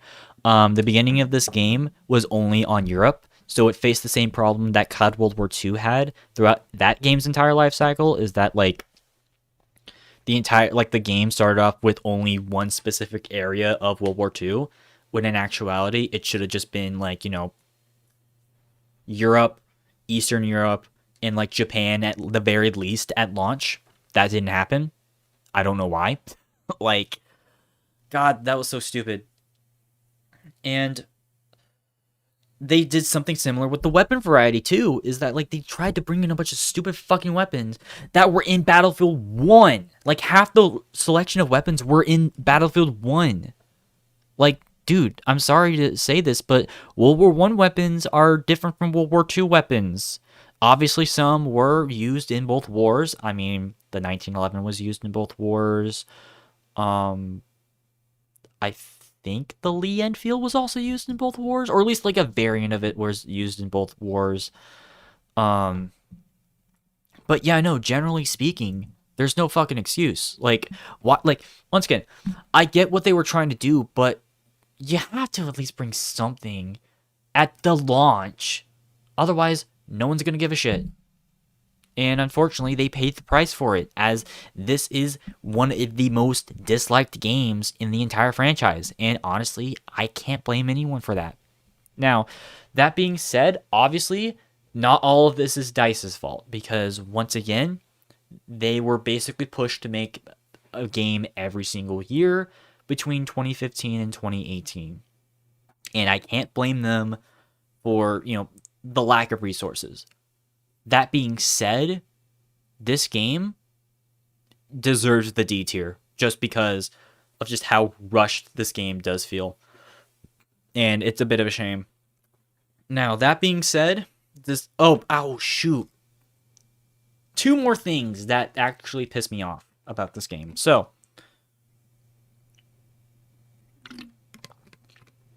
actually, technically 3. Number 1, the fact that content, just like with Battlefield 1, took forever to get released. Because, dude, they didn't have a fucking shooting range until like 2 months after this game got released. Also, it took them like a month for them to release the last Tiger mission, like for the campaign, which I've never fucking heard that before. Like, dude, it's weird because I'm pretty sure Battlefield 5 was the first game that I can think of, like the first, FPS game that I can think of that decided to do um DLC, like pretty much have campaign DLC in like 15 years, like in like 10, 15 years. Cuz what other game from like the past like past 10 years can you think of that's an FPS game that had DLC campaigns? Like, I can't think of any. Like, I can't think of any off the top of my head. So that was really bizarre. But whatever. That was really stupid. Another thing that was really stupid was the combined arms thing. It was basically their attempt to bring back Battlefield 3's co-op campaign, and it ended up being absolute dog shit because nobody played it, and if you try doing it solo, it's almost impossible because I played it once and I absolutely hated it. And then also, dude, why are you doing Battle Royale? I'm sorry, but like, I'm sick and tired of BR. I never liked the game mode. Why are you deciding to pull your hands in the ring with Firestorm? Why?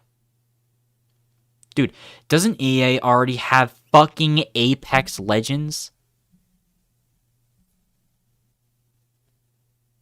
Why are you doing that? Why are you doing BR? DICE, please explain. Whatever. You see why this deserves a D spot. Like I said, I don't think it's the worst Battlefield game, but like generally speaking, like yeah. But yeah, that's pretty much it. Obviously for all the Battlefield games. Yeah, thank you for joining in though.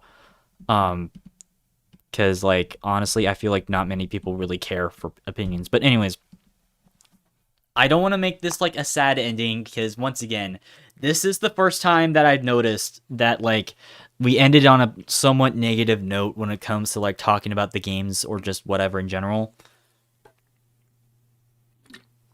And I do kind of want to bring in like some positivity. So, obviously it's been 3 years since that game came out, and there hasn't been a DICE game released ever since. Mostly just because 2019 was pretty much the year that they decided to pump out free LC for their games. And so that basically means that they've had 3 years to work on the upcoming game, maybe even 4 if they decide to release it next year.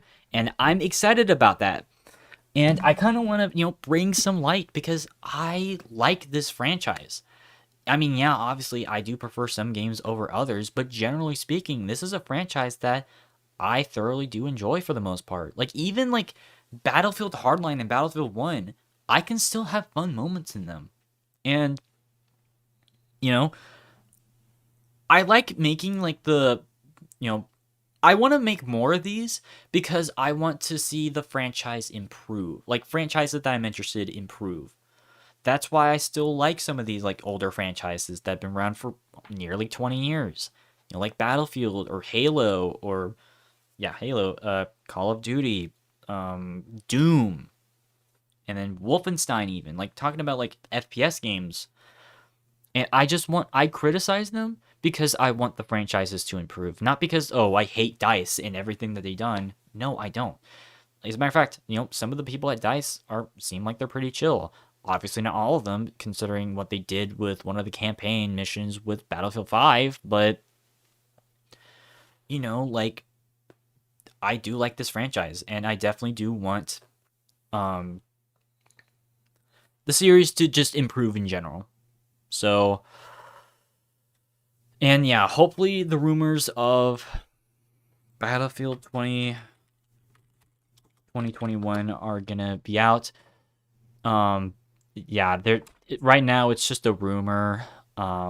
There's just a lot of speculation going on right now. It's mostly just because of the demo that they released, I think a couple months ago. No, no, no, no. Not that. Hold on. No, I don't want to edit this. Okay, thank you. Yeah, this was the Now. Oh my god, I don't care. Oh my god, Review Tech USA, why are you there?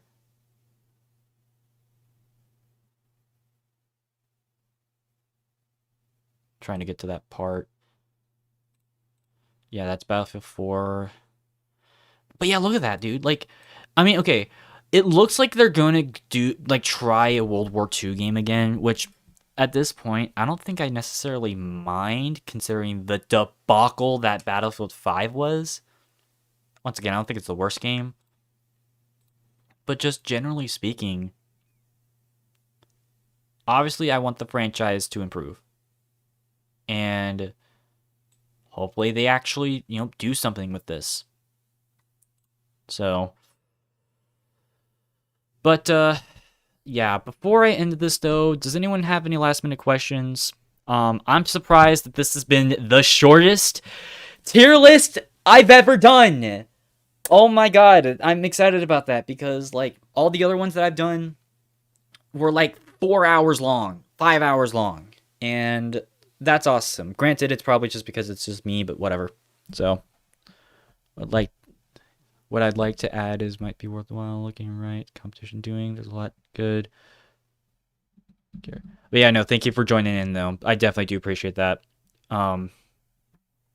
Because once again, like, I want to just another reason why I like doing these is because I want to expand outside of just doing gaming stuff, because I like talking about stuff, yeah, I'm an introvert, but that doesn't mean I don't like talking about stuff. Oh god, now people are gonna be like, oh, this guy's like weird or whatever. I'm like, dude, it's just my opinion. But obviously, like I said, just one final note. I guess what I would want to see in the next Battlefield game is, well, I want them to use a new engine. Yes, obviously the Frostbite engine is an amazing piece of just gaming technology, but they've been using that engine. They've been using that engine for like 12 years. And thank you for following me. Welcome to the Sly Army. I definitely do appreciate that. Shout out to Grabwald. But what I would want them to see, what I would want to see is them basically create a new engine from the ground up. Because once again, I feel like they've been using just another variant of the Frostbite engine for such a long time. Or at least, maybe not a completely new engine, but at least make Frostbite 4, because they've been using Frostbite 3 since Battlefield 4. Battlefield 4, Hardline, 1, 5, and obviously the Battlefront games from recent years, they've all been on Frostbite 3. I want them to take it to the next step and make Frostbite 4, or maybe make a new engine. But alright, well, either way, I don't think anyone has any last minute questions, so I'm going to end this here. Thank you for watching yet another tier list. If you guys did enjoy this, make sure to hit that follow button down below and turn on that bell icon so that you'll be notified exactly when I'll be streaming. While you guys are at it, make sure to check out all the links down below as well, specifically my Discord and my SoundCloud. Discord especially, so that you can be notified when I'll be streaming in a more thorough way. And if you guys are interested, make sure to hit that subscribe button. If you can't necessarily do that, that is completely fine. I'm just glad that you took time to watch this. And once again, I highly recommend you guys do watch my other tier lists. Because this is a mostly monthly series. If I can find the... Oh, okay, whatever. Oh, wait, hold on. Collections, there we go. I should have linked this, but... Yeah. I've got like a tier list series. This is not just a strictly gaming series. We'd also talk about things like TV shows and music. In terms of the next gaming one, I actually don't know when that's going to come out. So, if you guys want another gaming tier list, that's probably going to be like another 2-3 months, because I've also got to do the other tier lists involving music as well as um, Nickelodeon and Disney Channel.